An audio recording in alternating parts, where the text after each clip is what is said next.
UAE vice പ്രസിഡന്റും പ്രധാനമന്ത്രിയും Dubai ഭരണാധികാരിയുമായ Sheikh Mohammed bin Rashid Al Maktoum റംസാന്റെ ഭാഗമായി തടവുകാർക്ക് മോചനം പ്രഖ്യാപിച്ചു. ദുബായിലെ വിവിധ കറക്ഷൻ ആൻഡ് പ്യൂണിറ്റീവ് സ്ഥാപനങ്ങളിൽ കഴിയുന്ന 1856 തടവുകാർക്കാണിത്. വിവിധ രാജ്യക്കാരായ തടവുകാർക്കാണ് ഈ പ്രഖ്യാപനത്തിലൂടെ ജയിൽ മോചനം ലഭിക്കുക. അതേസമയം തടവുകാർക്ക് തെറ്റുകൾ തിരുത്തി പുതിയ ജീവിതം ആരംഭിക്കാനും പുണ്യമാസത്തിൽ കുടുംബാംഗങ്ങളോടൊപ്പം ചേരാനും അവസരം ലഭിക്കും. അബുദാബിയിലും ഇപ്രകാരം തടവുകാരെ മോചിപ്പിക്കാൻ ഉത്തരവിട്ടിരുന്നു.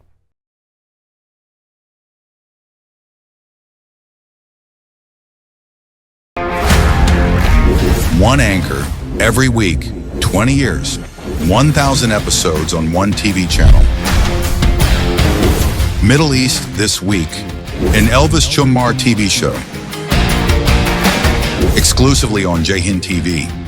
Stay tuned for the 1,000 countdown.